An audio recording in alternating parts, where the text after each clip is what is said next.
বং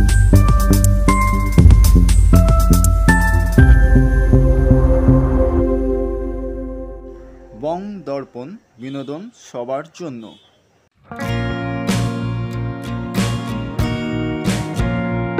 আমি সুস্মিতা রক্ষিত। আমি রবীন্দ্রভারতী থেকে মাস্টার ডিগ্রি পাশ করেছি ভিজুয়াল আর্টসে। আর আমি শিক্ষকতার সঙ্গেও যেমন যুক্ত আছি, পাশাপাশি আমি প্রত্যেক বছর চিত্র প্রদর্শনী করি। আর আজকে আমাদের ভিজুয়াল কনসার্ট 23 আর্ট গ্রুপের তৃতীয় বার্ষিক প্রদর্শনী।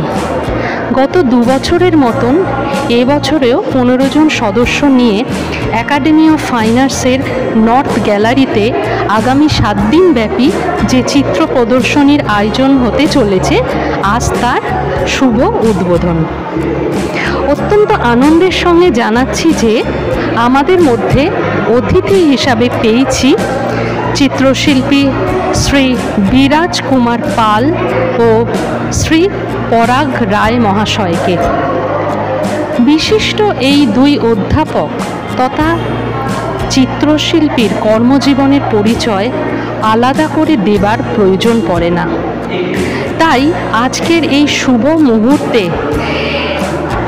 এনাদের মতো অতিথিদের কাছে পেয়ে আমরা গর্বিত এবং ধন্য। ভিজুয়াল কনসার্ট 23 গ্রুপের যাত্রাপথ শুরু হয়েছিল 2023 সালে। এই যাত্রাপথে চলতে চলতে আমাদের গ্রুপের কিছু শিল্পী যেমন কোনো না কোনো কারণে আমাদের গ্রুপ ছেড়ে চলে গেছেন, ঠিক সেরকমভাবে আমাদের ডাকে সাড়া দিয়ে আবার বেশ কিছু নতুন শিল্পী এই গ্রুপে সক্রিয়ভাবে জয়েন করেছেন। তারা এইসব শিল্পীরা যারা এবার আমাদের গ্রুপে জয়েন করেছেন তারা হলেন যথাক্রমে শ্রী বুদ্ধদেব রায়, শ্রীমতী দীপাঞ্জলি বেরা, শ্রীমতী পিঙ্কি বিশ্বাস সান্যাল, শ্রীমতী শ্রাবন্তী সাহা, শ্রীমতী চন্দ্রানী ঘোষ, শ্রী কাশ্যপ রায়, শ্রী সঞ্জয় সরকার ও শ্রীমতী সুচিস্মিতা মজুমদার। এই গ্রুপটিতে বিভিন্ন ধরনের চিত্রশিল্পী যেমন তাদের বিভিন্ন প্রত্যেকের কাজের ধারা অন্য, তারা নিজেদের চিন্তা ভাবনা দিয়ে কাজ করেছেন এবং বিভিন্ন মাধ্যম নিয়ে তারা এক্সপেরিমেন্ট করেছেন, পরীক্ষা নিরীক্ষা তারা করে চলেছেন। স্কাল্পচারগুলোর মধ্যেও প্রত্যেকটা ভাস্কর্যে কিন্তু এক একটা অভিনবত্বের ছোঁয়া রয়েছে। তাই আমি চাই আগামী 7 দিন ব্যাপী অর্থাৎ 19শে জুন পর্যন্ত এই যে এক্সিবিশনটি আমাদের প্রদর্শনীটি চলবে, এটা আপনারা সবাই আসুন, দেখুন এবং আনন্দ উপভোগ করুন।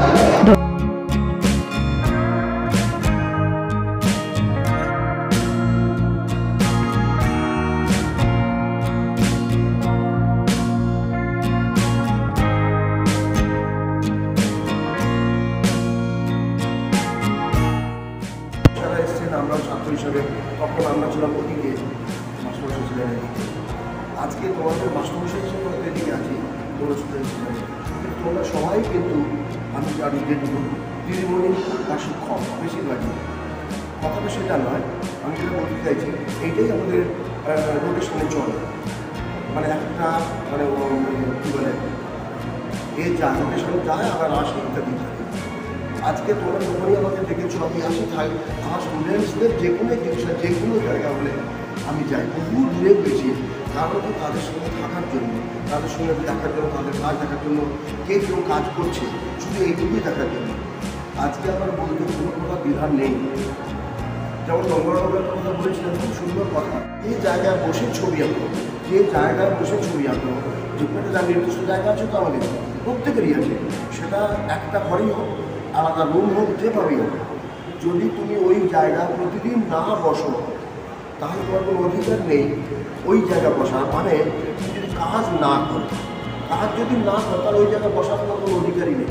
তুমি কাজ করবে সেই দিন যদি বসবে, কিন্তু ওই মাসে একদিন 2 মাসে একদিন ওইভাবে ছবি হয় না, প্রতিদিনই বসতে হবে, হাত বসা করতে হবে, এটাই নিয়ম।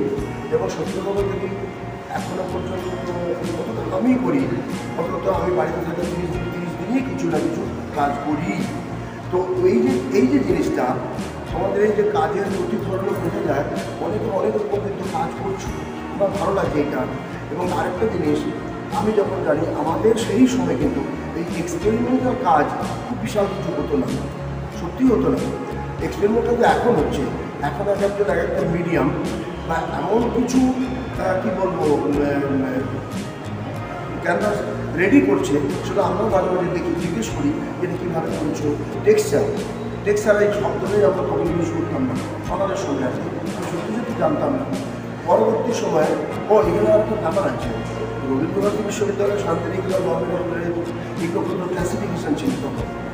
এক্সিবিশন এটা শান্তিনিকেতন একটা নিজস্ব ধারা ছিল, এখন হয়তো সেই জায়গায় নেই, কিন্তু অনেকটা ব্রেক হয়ে গেছে, অনেকটা পাল্টে গেছে। আর গভর্নমেন্ট আপনার যে এক্সিবিশন মানেই তার অয়েলের যে ট্রিটমেন্ট বা ট্রিটমেন্ট সেটা দেখার জন্য আমরা উঠিয়ে থাকতাম সেই সময়, কিন্তু সেইটাও নত ওই অয়েলের সেই যে ব্যাপারটা আমি এখন দেখতে পাই না। রবীন্দ্রনাথ বিশ্ববিদ্যালয় তার নিজস্ব একটা ঘরানা আছে, এবং আমি মনে করি এখনও পর্যন্ত রবীন্দ্রনাথের ছাত্র হিসাবেও ছিলাম, এখন রবীন্দ্রনাথ থেকে টিচার হিসাবে আমি থাকার পরেও উঠেছি, যথেষ্ট ভালো কাজ করে অল ইন্ডিয়ার প্রেক্ষাপটে, ভারতবর্ষের প্রেক্ষাপটে প্রত্যেকটা ছাত্রছাত্রী কিন্তু ভালো কাজ করেছে, ভালো জায়গায় আছে। এখানে খুব গর্বের সঙ্গে বলি, আজকে তোমাদের কাছে এসেছি শুধু একটাই কারণে, তোমরা রবীন্দ্রনাথ টিচার 97 না তারপরে বেরিয়েছো, তাহলে অনেক দিন আজকে প্রায় 24 বছর প্রায় তোমরা এই ফিল্ডে আছো। যে ফিল্ডে থাকো তার মধ্যে তো কাজ করছো, এটা কম নয়। তো এই কাজ করা, তার মধ্যে তোমাদের কেউ টিচিংয়ে আছো, কেউ যেভাবে থাকো তার মধ্যে কাজ করে যাচ্ছ। এখানে আরেকটা জিনিস বলে দেওয়া যোগ্য, সেটা কি যে মহিলা বা মেয়ে যখন ইউনিভার্সিটিতে ঢুকে অনেকে বিয়ে হয়ে যায়, ছেড়ে যায়, ওই জায়গাটা ব্র্যাকেট হয়ে যায়। ফলে এরা বেরিয়ে যাওয়ার পরে কেউ কাজ করে না, অনেকেই বলি, আমিও বলতাম, আমিও বলি, এখনও বলি, কিন্তু সেই জায়গা থেকে অনেকে কিন্তু কাজ করছে, অনেকের কাজ খুব ভালো, বেশ আর্টিস্টিক স্কিল আছে, সেই স্কিলটা কিন্তু অস্বীকার করে কোনো জায়গা নেই। আরেকটা জিনিস আমি বুঝি, আমাদের মতো অনেকেই ভালো কম্পোজিশন সেন্স আছে, অনেকে ভালো, আবার অনেকের কম্পোজিশন সেন্স নেই, কিন্তু তার কালার অ্যাপ্লিকেশনটা খুব ভালো। আবার কালার অ্যাপ্লিকেশন ভালো আছে, কম্পোজিশন তার ভালো নয়। আর কি বলবো না, কালার মিক্সিং সবরকম ব্যাপারটা হয় না, কম্পোজিশন স্কেল সমস্ত ব্যাপার কিন্তু একসঙ্গে সমান হয় না।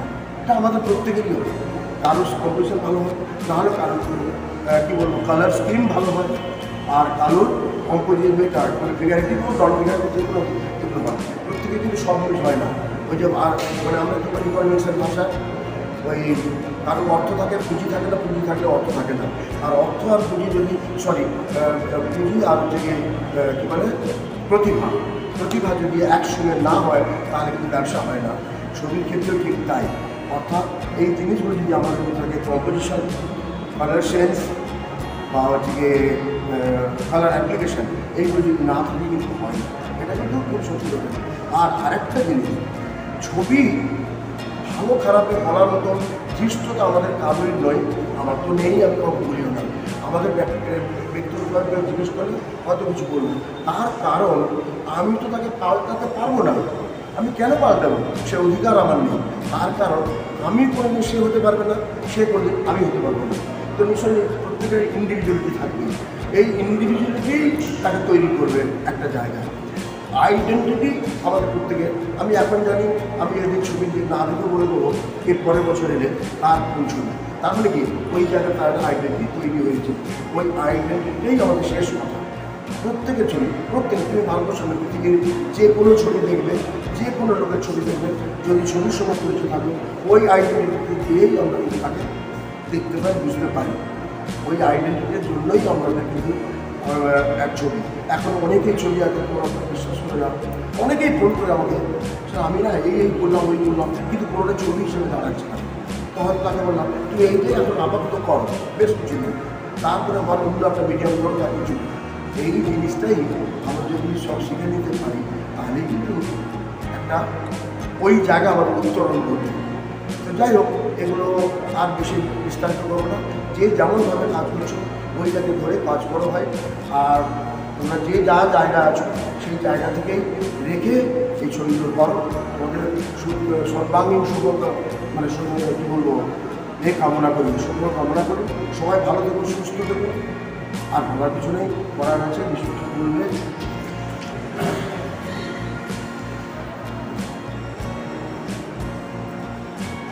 সবাইকে নমস্কার। আমার এই বিরাজদার কথা শুনতে আমার একটু মানে বিরাজদার কথা সূত্র ধরেই আর কি আমি একটা কন্টিনিউশনই করতে পারা যায়। আমার একটা কথা, আমার ছাত্র জীবনের একটা কথা আমার মনে পড়ল। তখন আমাদের প্রায় ফাইনাল ইয়ারের সামনে, মানে 1-2 মাস পরে হয়তো MF-এর ডিসপ্লেটা হবে। এই সময় আমি আমাদের এক মাস্টারমশাই লালু প্রসাদ সাউ, হ্যাঁ সবাই নাম জানেন লালু প্রসাদ সাউকে আমি ডেকেছি। আমাদের ওটা ছিল, আমাদের যার যার নিজের স্টুডিও ছিল, ওই স্টুডিওতে ডেকেছি যে কাজ দেখার জন্য, যেরকম হয়। লালুদা এতক্ষণ ধরে সেই সিগারেট খেতে খেতে দেখতে হঠাৎ লালুদা একটা কমেন্ট করলেন, বলছে আমি তোমার কাজের এখন কোনো কমেন্ট করবো না। ভেবেছি কী ব্যাপার, কী হয়েছে? উনি বললেন যে মেন প্রবলেমটা হচ্ছে যে তোমার এই মুভমেন্টে তুমি যখন মাস্টার্স করছো বা গ্র্যাজুয়েশন করছো বা আর্ট কলেজে করছো, তখন ছবি আঁকা ছাড়া তোমার আর কোনো কাজ নেই। তোমার আসল পরীক্ষাটা বা আসল ট্রেনিংটা শুরু হবে যখন এই কলেজের গণ্ডিটা বেরিয়ে বাইরের জগৎটায় পা রাখবে। আশা করি এখানে যারা কাজ করছে তারা প্রত্যেকেই কথাটা অর্থ বুঝতে পারছে যে কলেজের বাইরে যে মুভমেন্টটা আমি পা রাখলাম, সেই মুহূর্তে কিন্তু সমাজ, আমাদের বাকি সাংসারিক জীবন, ওই সব কিছু নিয়ে একটা অদ্ভুত একটা পরিবেশের মধ্যে আমরা চলে গেলাম, যেখানে সকালবেলা থেকে উঠে আমি অধিকাংশ সময় কোনো আর্টিস্টের মুখ দেখতে পাচ্ছি, যেখানে আমার ওপর তখন অনেক কিছু এক্সপেকটেশন চলে যাচ্ছে। সেই সময়টায় আমরা সেই সময়টাকে পার হওয়াটা একটা খুব কঠিন সময়। তো লালুদা বলেছিলেন এই সব কিছু কাটিয়ে যদি 5 বছর পরে দেখি তুমি ছবি আঁকছো, তখন চিন্তা করবো তোমার ছবিটা ভালো কাটবে না। তোমরা সবাই হয়তো বেসিক ওই পরীক্ষাটা খানিকটা উত্তীর্ণ হয়ে গেছে, সবাই হয়তো সেটা, কারণ এটা যখন দেখতে আসি, যদিও এখানে অনেকেই আছে, ওরা আছে যারা আমাদের ডাইরেক্ট স্টুডেন্ট নয়, কিন্তু এই ক্রিয়েটিভ কনসার্ট, ভিজুয়াল কনসার্ট গ্রুপটার অধিকাংশটাই আমাদের স্টুডেন্টদের নিয়ে বা আমাদের স্টুডেন্টদের এক্সিবিশন, এবং এমন একটা গ্রুপ অফ স্টুডেন্ট যাদের আমিও যখন টিচার হিসেবে জয়েন করেছি প্রায় সেই সময় ওরাও ইয়ে করেছে। তোমাদের সঙ্গে প্রত্যেকের সঙ্গে অনেক স্মৃতি রয়ে গেছে, প্রত্যেকটা মুখ আমার মনে আছে, নামটা আমি একটু ভুলিয়ে যাই, অনেকদিন মাস্টারি করলে যা হয়। কিন্তু সেইটা মনে হয় যে এতদিন পরেও, এবং আমার খুব ভালো লাগছে যে আমাদের মেয়েগুলো সবাই প্রায় চাকরি করছে। এইটা আমার কাছে একটা খুব গুরুত্বপূর্ণ জিনিস, যে আর্টিস্ট চাকরি করে বা তার একটা স্পেসিফিক সোর্স অফ ইনকাম যখন তৈরি হয়, তখন কিন্তু তার একটা কনফিডেন্স জন্মায়, যেটাকে সে যদি কাজে লাগাতে পারে সে কিন্তু কাজটা কন্টিনিউ করতে পারে। এই কঠিন সময়টা তোমরা অনেকটাই পার করে দিয়েছে, তোমাদের সঙ্গে কথা বলেও বুঝতে পারছি। কঠিন সময় কখনো যায় না, মানুষের জীবনে কাটিয়ে যায়। হ্যাঁ, আমাদের কি আর গেছে, আমাদের সারাক্ষণই থাকছে। কিন্তু তারপরেও ছবি আঁকাটাকে আগে একটা অভ্যেসে পরিণত করাটা খুব গুরুত্বপূর্ণ। প্রত্যেক দিনের আমার দৈনন্দিন জীবনযাপনের একটা অঙ্গ যদি কাজটা হয়ে থাকে, সেটা খুব বড় কথা নয় যে কে কোন কলেজ থেকে পাস করেছে, করেছে কি না, ভারতের করেছে, এগুলো খুব গুরুত্বপূর্ণ নয়। গুরুত্বপূর্ণ হচ্ছে আমার প্রত্যেক দিনের প্রাত্যহিকতায় ছবি আঁকা বা শিল্পচর্চাটা আমার অঙ্গ কিনা, এই প্র্যাকটিসের মধ্যে যখন আমার রক্তে ঢুকে যাবে, তখন বোধহয় জাজ করা যাবে। ভালো খারাপটা খুব আপেক্ষিক প্রশ্ন, কোনো ছবি ভালো কোনো ছবি খারাপ, এটার বিভিন্ন রকম দৃষ্টিকোণ থেকে দেখা হয়। তো যে ওটা আমার কাছে খুব একটা, আমার কাছে কোনো একটা ছবি ভালো মনে হতে পারে, হতেই পারে যে অনেক ছবি আমার ভালো লাগছে না, দেখা যাচ্ছে সেই ছবি ভালো বিক্রি হচ্ছে, সারাক্ষণই হয়। তার মানে কিছু মানুষের ভালো লাগছে, সুতরাং এগুলোর সব বিভিন্ন দৃষ্টিকোণ থেকে ঘটে। কিন্তু মূল ব্যাপারটা হচ্ছে যে আমি নিজের কাছে সৎ আছে কিনা, আমি রেগুলার আমার আর্ট প্র্যাকটিসের মধ্যে আছি কিনা, এটা একটা খুব গুরুত্বপূর্ণ বিষয়। আমি আরেকটা ছোট উদাহরণ দিচ্ছি। তোমরা সবাই পেলের নাম জানো, ফুটবলার। হ্যাঁ, এখন তো পেলে কে তখন রিটায়ার করে গেছেন প্রায় 5-7 বছর। তো ওনাকে জিজ্ঞেস করা হয়েছিল যে সারাদিন আপনি কী করেন। তো উনি খুব ক্যাজুয়ালি বলেছিলেন 2 দিন থেকে উঠি, তারপরে প্র্যাকটিস করে তারপর আমি 4 ঘন্টা প্র্যাকটিস করবো। ঠিকই আপনি রিটায়ার করে গেছেন, এখন রিটায়ার করে গেছে বলে ওটা আমি প্রফেশনাল ফুটবল খেলছি না, কিন্তু আমি আমার প্র্যাকটিসটা তো ছাড়বো না, কারণ আমি প্রত্যেকদিন নতুন নতুন জিনিস ফুটবলে আমি আবিষ্কার করছি। এখন অনেক রকম শট আবিষ্কার, কিন্তু আমার পক্ষে 90 মিনিট দৌড়ানো সম্ভব, কিন্তু আমি ফুটবল খেলাটাকে এনজয় করা আমার বন্ধ হয়। ঠিক সেরকম ছবি আঁকাটা বা ছবি আঁকা বলো, শিল্পচর্চা বলো, সেটার ভেতরে যে এনজয়মেন্ট সেটাই সবচেয়ে গুরুত্বপূর্ণ। সেইটা যেন কখনো বন্ধ না। তারপরে কে বড় আর্টিস্ট হলো, ছোটো আর্টিস্ট হলো, এইসব নিয়ে কোনো হবে না, দরকার নেই। ছবিটা নিজে এনজয় করছো কিনা দ্যাট ইজ ভেরি ইম্পর্টেন্ট। তো এর বেশি আমার কিছু বলার নেই। সবাইকে অনেক শুভেচ্ছা, এবং তোমরা যে অনেকটা সময় পেরিয়ে এসেও কাজ করে, বা এগুলো অনেকটা সময় পেরিয়ে এসেও সবাই যে কাজ করছো, কাজ কন্টিনিউ করছো, তার জন্য সবাইকে অনেক অভিনন্দন জানাচ্ছি। Thank you. না না ধরুন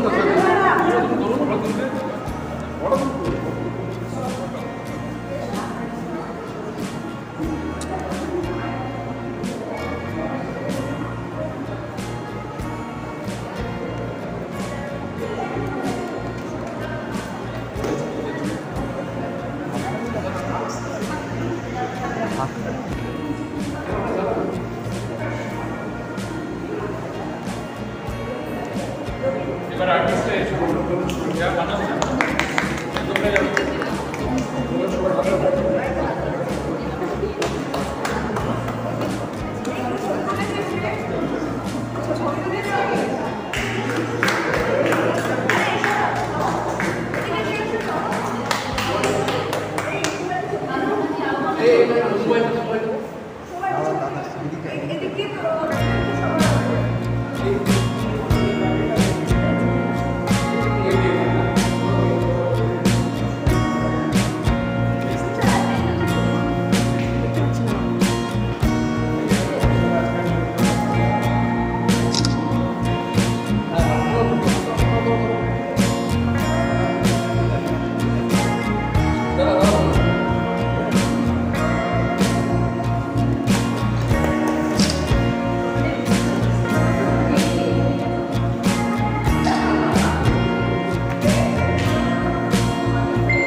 আমার নাম আলপনা মাইতি, আমি হচ্ছে সেলফ টট আর্টিস্ট। আমার হাজব্যান্ড আর আমার ছেলে ওরা গভর্নমেন্ট আর্ট কলেজ থেকে পাস করেছে। ওনারা ছবি করেন, ওনাদের থ্রু দিয়ে আমাকে উৎসাহিত করতেন। সেই থেকে আমারও আঁকার খুব ছোটো থেকে ইচ্ছা ছিল, কিন্তু আমি কলেজে পড়তে পারিনি। আমি কিন্তু নিজের থেকেই ওনাদের থ্রু দিয়ে আঁকি। আর নেচার বেশি করে আমি নেচার নিয়ে ল্যান্ডস্কেপ করি, গাছপালা নেচারের উপর আমার সব পেন্টিং নেচারকে নিয়ে। আর আমার দাদারা বলতে বলে ভ্যান গগের মতোই তুই নেচারের নিয়ে আঁকিস। আমি মানুষ কে নিয়ে আঁকি না, বেশি গাছপালা নেচারের উপরেই আমার কাজ। তবে আমি নিজের থেকেই করতাম, ভাবতাম যে আমি এক্সিবিশনে দেব না, কিন্তু এনারা ছবি দেখে পছন্দ করেন এবং আমাকে বলেন যে ভিজুয়াল আর্টে আপনি ছবি দিন। সেই থেকে গতবারেও আমার হাজব্যান্ডের ছবি ছিল, আমার দাদা এই ভিজুয়াল আর্টের এরা মেম্বার, আমাকেও এরা ডাকলো সেলফ টক। আমি চারুকলা এতে গভর্নমেন্টের এতেও আমি চান্স পেয়েছি, ছবি ছিল আমার। আর আমি নেচারের উপরই করি আর সব ছবি এই ভিজুয়াল আর্টে গতবারেও করেছিল। আমার স্বামী মারা গেছেন, ওনার স্মরণেও ভিজুয়াল আর্টে এরা খুব ভালো করে সম্মান দিয়ে করেছেন। গতবারেও আমার ছবি ছিল আর এবারেও আমাকে বলতে আমারও 4টে পেন্টিং, সব নেচারের উপর আমার ছবিগুলো আছে। এই আমার বক্তব্য।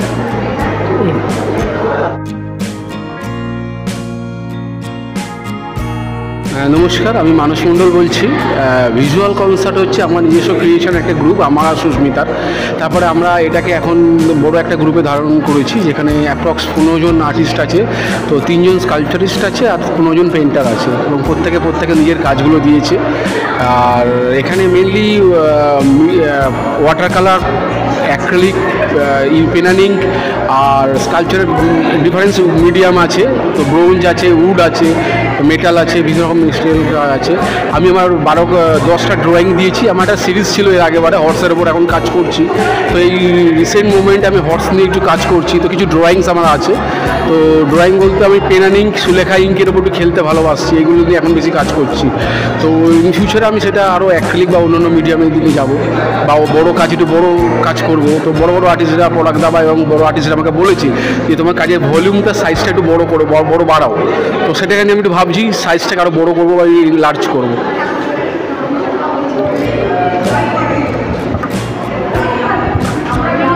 ভবিষ্যতে ইচ্ছা আছে গ্রুপটাকে আরও বড়ো করে নেওয়ার। কলকাতা বাইরে, ব্যাঙ্গালোর, দিল্লি, মুম্বাই, বিভিন্ন জায়গায়, ললিতকলা একাডেমি থেকে আরম্ভ করে চেষ্টা করছি বাইরে এটাকে এক্সিবিট করা। কলকাতাতে অবশ্যই নিজে রেগুলার কাজ করছি, আরও নিজেকে এক্সপোজ করার চেষ্টা করছি। আর গ্রুপটাকে অবশ্যই খুব বন্ডিংয়ের মধ্যে আমার রয়েছে। তো চেষ্টা করি কাউকে ছেড়ে না যাওয়ার, মানে এখানে কেউ যেন এখান থেকে না ছেড়ে যায়, সেটা আগে সবার প্রথমে চেষ্টা করি। তারপর কেউ যদি যায়, সেটা কিছু করার নেই। তো ইন ফিউচারে এটাকে একটু বড়ো জায়গা দেখতে চাইছি গ্রুপটাকে। জাস্ট আমাদের জার্নি তো বেশি দিন হয়নি, 2023 থেকে আমরা জার্নি শুরু করেছি। এটা 3 বছর, 2023, 24, 25 3 বছর হলো রানিং চলছে আমার। তো চেষ্টা করছি এটা একটা ভালো জায়গা বা একটা বড়ো জায়গা নিয়ে যাওয়ার মতো।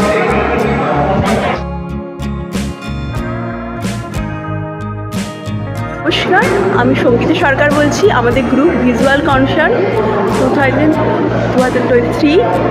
আমি এই গ্রুপে প্রথম থেকেই আছি। এখন আমাদের গ্রুপ অনেকটাই বড় হয়ে গেছে, অনেক দিন হয়ে গেল, কিছু গেছে, কিছু নতুন আগমন হয়েছে, মিলেমিশে আমাদের এই গ্রুপটা চলছে। আর আমি এই গ্রুপে রবীন্দ্রভারতী ইউনিভার্সিটি থেকে ফাইন আর্টস আর মাস্টার্স কমপ্লিট করেছি। আর এই কাজগুলো আমি আমার মেনলি নেচারের ওপর কাজ করি, আর নেচার আর ওম্যান এম্পাওয়ারমেন্টের উপরে মেনলি কাজগুলো করি। আর তার সাথে সাথে আমি আমার ড্রিম নিয়ে এই কাজগুলো, ম্যাক্সিমাম কাজই আমি ড্রিমের ওপরেই কাজগুলো করেছি। এটা ছিল দ্য ট্রির ওপর। এটা আমি মেনলি করেছি মিক্স মিডিয়ায় বলতে পারেন, বিভিন্ন কালার, বিভিন্ন রকম পেনানিং ইউজ করেই কাজটা করা আছে।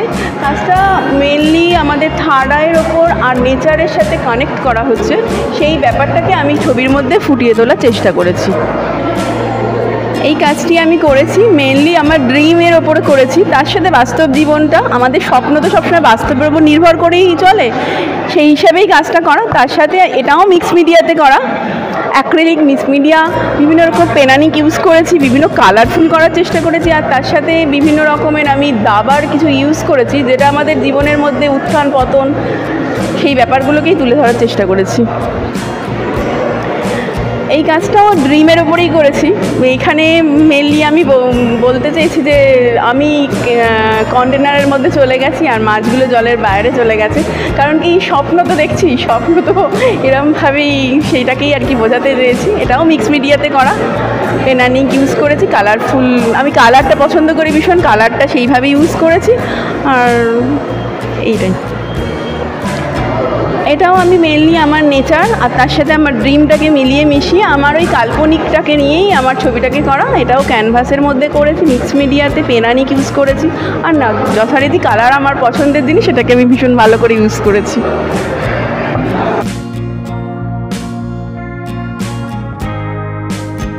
নমস্কার, আমার নাম সঞ্জয় সরকার, আমি একজন মেটাল স্কাল্পটার। এখানে দেখতে পাচ্ছেন একটি পিটবুল ডগ হেড, এটা সম্পূর্ণ শিট মেটালের তৈরি, স্টেনলেস স্টিলের তৈরি এবং তারপর গ্রাইন্ডিং ফিনিশ করে এটা তৈরি করা হয়েছে। এটা একটা শু, একটা ক্যানভাস শু, এটা সম্পূর্ণ স্টেনলেস স্টিলের তৈরি। স্টেনলেস স্টিলকে পুরোপুরি একটা ক্যানভাস শুয়ের রূপ দেওয়া হয়েছে, বা সেই মেটাল, সম্পূর্ণ মেটাল। মা সরস্বতী, সম্পূর্ণ নাট বোল্ট এবং হাঁসটি দেখতে পাচ্ছেন, এটা কাঁটা চামচ এবং নর্মাল চামচ দিয়ে তৈরি এবং বেয়ারিং দিয়ে বডি, মাথা এগুলো তৈরি করা হয়েছে। মা সরস্বতীর রূপ দেওয়া হয়েছে এটাকে। এটি একটি সম্পূর্ণ ব্রাসের তৈরি। এটা মেয়ের যে ফিগারটা আছে এটা একটা কুঠার এবং ছেলেটি হলো একটি সাঁড়াশি, আমরা বাংলায় যেটা বলি সাঁড়াশি। এটা দিয়ে একটা রূপ দেওয়া হয়েছে এবং স্পাইরালটা দিয়ে বোঝানো হয়েছে যে এটা ঘুরছে।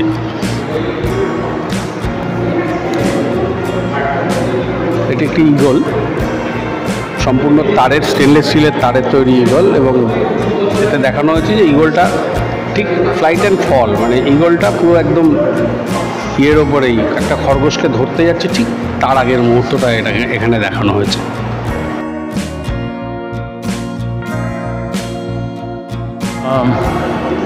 এই গ্রুপের অধিকাংশ স্টুডেন্ট রবীন্দ্রভারতী ইউনিভার্সিটির ভিজুয়াল আর্টস ফ্যাকাল্টি থেকে 2002-এ মাস্টার্স কমপ্লিট করেছিল।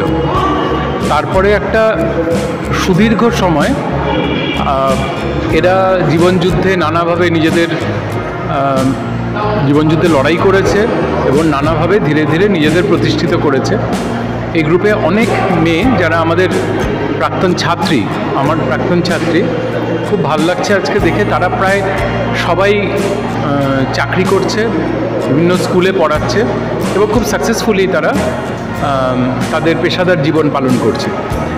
এর পাশাপাশি তারা কিন্তু ছবি আঁকাটাও কন্টিনিউ করছে। মাঝখানে হয়তো কারোর ক্ষেত্রে কয়েক বছরের গ্যাপ পড়েছিল, কেউ কন্টিনিউ করে গেছে। নানা রকমভাবে মানুষের জীবন তো নানা কিছু প্রবাহিত হয়, তার মাঝখানেই কিন্তু এরা ভারী সুন্দরভাবে আস্তে আস্তে নিজেদের আবার সঙ্গবদ্ধ করেছে, একসঙ্গে কাজ করছে এবং একটা খুব সুন্দর প্রদর্শনী আমাদের কাছে উপহার দিয়েছে। কাজের ভালো মন্দ তারতম্য সমালোচকদের বিষয়, তারা আলোচনা করবেন, কিন্তু যেটা খুব ভালো লাগছে যে সততার সঙ্গে, যে নিষ্ঠার সঙ্গে এরা চিত্রকলার চর্চা করছেন, সেটা খুব ইন্টারেস্টিং জিনিস। এবং তার পাশাপাশি এরা কয়েকজন স্কাল্পটরকে সঙ্গে নিয়েছেন। এই ছেলেমেয়েরা আমাদের রবীন্দ্রভারতীর যে প্রাক্তনী, যারা অধিকাংশই পেইন্টিংয়ের ছাত্রছাত্রী, কিন্তু তারা সঙ্গে কয়েকজন স্কাল্পটরকেও তারা সঙ্গে করে নিয়েছেন, যারা বিভিন্ন ইনস্টিটিউশনে বা কেউ সেলফ টট বা কিছু, কিন্তু তাদের সঙ্গেও তারা জায়গাটা ভাগ করে নিয়েছেন। তো সব মিলিয়ে একটা মনোজ্ঞ প্রদর্শনী তারা উপহার দিয়েছেন। আশা করব আগামী দিনেও এই ভিজুয়াল কনসার্ট গ্রুপটি আরও অনেক প্রদর্শনী করবে এবং ধীরে ধীরে একটি গুরুত্বপূর্ণ আর্টিস্ট গ্রুপ হিসেবে নিজেদের মেলে ধরবে। Thank you.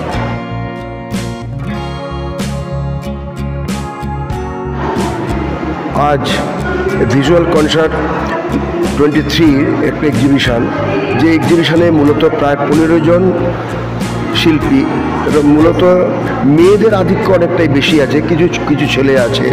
তার চেয়েও যেটা বড় কথা, এরা সব রবীন্দ্রভারতী থেকে পাস আউট করেছে। 97-এ ভর্তি হওয়ার পরে 5 বছর তারা গ্র্যাজুয়েশন, কেউ মাস্টার ডিগ্রি কমপ্লিট করে আজকে তারা বিভিন্ন স্কুলে থেকেও এবং সংসার ধর্ম পালন করেও তারা আজকে যে জায়গায় কাজ করছে, এটা আমাদের কাছে একটা খুব আমাদের ভালো লাগে। এই কারণে মাস্টারমশাই হিসাবে আমরা যখন এখন দেখছি, এবং তারা তখন ছাত্র হিসাবে তখন আমার কাছে ছিল, এবং সেই জায়গা থেকে তাদের যে উত্তরণ এবং এখনও পর্যন্ত ছবি আঁকা কাজ চালিয়ে যাচ্ছে, এইটা আমাদের কাছে একটা বড় ব্যাপার। আমরা যখন সবসময় বলি যে তোমরা কিছু কাজ করো, তারা কিন্তু কাজটা করেই যাচ্ছে, এবং এই যে করে যাওয়াটাই তাদের একটা উত্তরণ। এবং সেটা কিন্তু তাদের প্রতি এই যে 3 বছর তারা কাজ দেখছি, এই কাজ দেখার পরেও মনে হয় যে আস্তে আস্তে কত ডেভেলপমেন্ট, একটা কাজের যে কত উত্তরণ ঘটতে পারে এই কাজটা দেখলেই বোঝা যায়। এবং তারা কত রকম প্রতিকূলতার মধ্যে থেকেও যে কাজ করে, এই কাজ কিন্তু দেখে বোঝা যায়। সুস্মিতা রক্ষিত আমাদের পেন্টিং ডিপার্টমেন্টের রবীন্দ্রভারতীতে ছিল, এবং সুস্মিতার একটা ভাবনা চিন্তা পুরোপুরি একটা মেথোলজিক্যাল উপরে।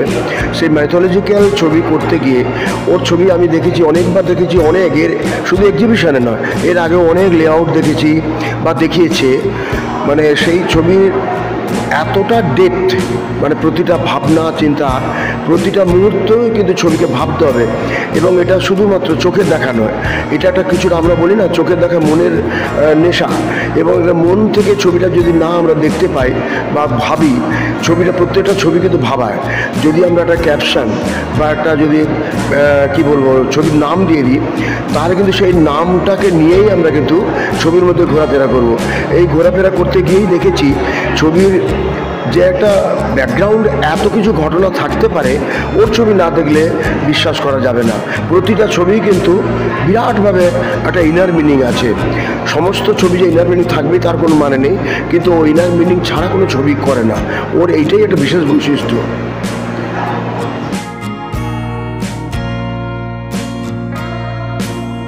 চারটে এবারে প্রদর্শনীতে 4টি ছবি দিয়েছি, প্রত্যেকটি ক্যানভাসের ওপর করা, মিশ্র মাধ্যম এবং মূলত অ্যাক্রিলিকে। আমার ছবির বিষয় হচ্ছে পৌরাণিক যে আমাদের রামায়ণ মহাভারতের কাহিনী রয়েছে, সেগুলোর আজকের বাস্তব জীবনের কিন্তু প্রাসঙ্গিকতা রয়েছে। প্রত্যেকটা ঘটনার পেছনে কিন্তু একটা অন্তর্নিহিত অর্থ রয়েছে, এবং যেটা আজকের জীবনের সঙ্গে, আমাদের জীবনযাত্রার সঙ্গে যুক্ত। আমার একটি ছবির নাম যেমন চক্রব্যূহ। আজকে আমরা ঢুকে যাচ্ছি যে কোনো অ্যাডিকশনের মধ্যে, সেটা টাকা রোজগারই হোক, যে কোনো খাবারই হোক, মোবাইল অ্যাডিকশন হোক, ডিজিটাল অ্যাডিকশন, যে কোনো অ্যাডিকশনের মধ্যে। কিন্তু আমরা ঢোকার পথটা জানি, কিন্তু আমরা যেরকম অভিমন্যু ঢুকে পড়েছিল, কিন্তু সেই চক্রব্যূহ থেকে বেরোতে পারছিল না, কেননা তার বেরোনোর পথটা জানা ছিল না। ঠিক এরকমভাবেই এই যে আমি একটি উদাহরণ দিলাম ছবির অন্তর্নিহিত মানের, এরকম প্রত্যেকটি ছবির আমার কিছু না কিছু ভাবনা থেকে আমি তৈরি করেছি, যেটা মানুষকে, দর্শককে দেখলে ভাবতে শেখায় যে শুধুমাত্র এগুলো কিন্তু পৌরাণিক চরিত্র নয় বা পৌরাণিক কাহিনী হিসাবে নয়, এটা কিন্তু আজকেও আমাদের জীবনের সঙ্গে অঙ্গাঙ্গিকভাবে যুক্ত। এই ঘটনাগুলো কিন্তু আমাদের জীবনের সঙ্গে ঘটে চলেছে অবিরত। সেটাইকে আমি সচেতন করার জন্য আমার এই 4টি কাজ করেছি। ধন্যবাদ।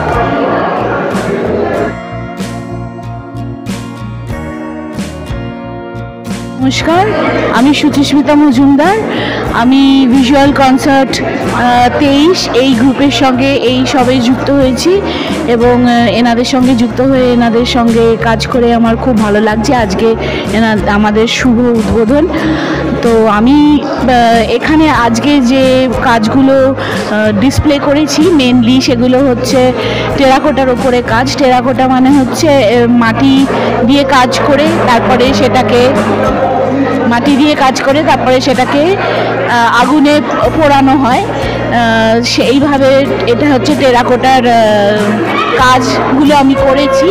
মেনলি আমি এখানে আমাদের প্রকৃতিকে নিয়ে কাজ করেছি। যেমন এখানে দেখা যাচ্ছে মাদার নেচার বা প্রকৃতি সবাইকে উনি উজাড় করে দিয়েছেন, সবার জন্য উনি কিছু না কিছু রেখেছেন, গাছপালা, পশু পাখি, সবার জন্যই ওনার ভান্ডারে কিছু না কিছু আছে। সেইটাই মানে উনি সবাইকে প্রোটেক্ট করছেন, সবাইকে বেঁচে থাকার রসদ যোগাচ্ছেন। এই বাকি কাজগুলোর মধ্যেও আমার এই রকম কিছুই চিন্তা ভাবনা উঠে এসছে।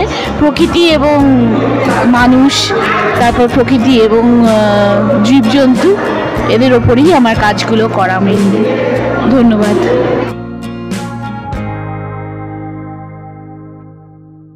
আমি চন্দ্রানী ঘোষ, রবীন্দ্রভারতী থেকে আমি পাস করেছি।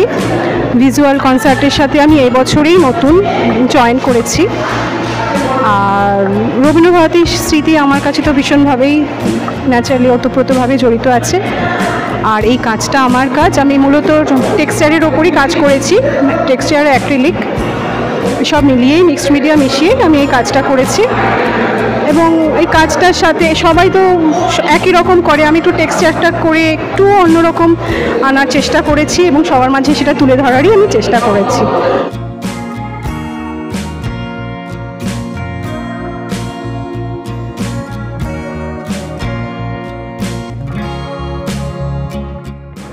আপনারা এতক্ষণ ভিজুয়াল কনসার্ট 23 আর্ট গ্রুপের তৃতীয় বার্ষিক চিত্রকলা ও ভাস্কর্য প্রদর্শনীর উদ্বোধনী অনুষ্ঠান ও শিল্পীদের সাক্ষাৎকার দেখলেন বং দর্পণের পর্দায়।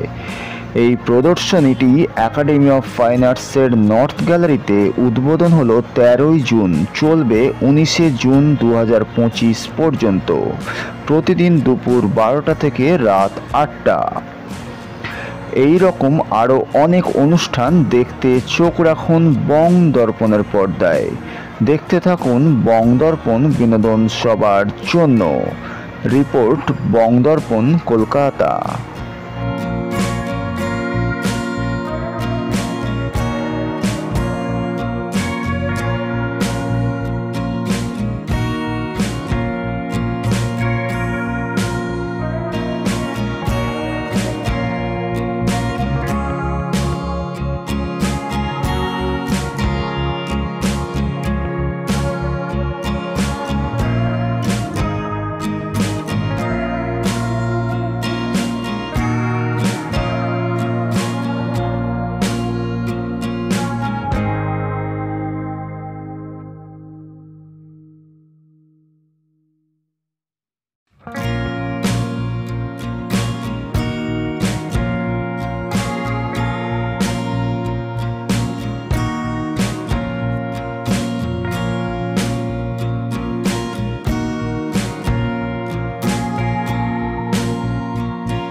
বং দর্পণ, বিনোদন সবার জন্য।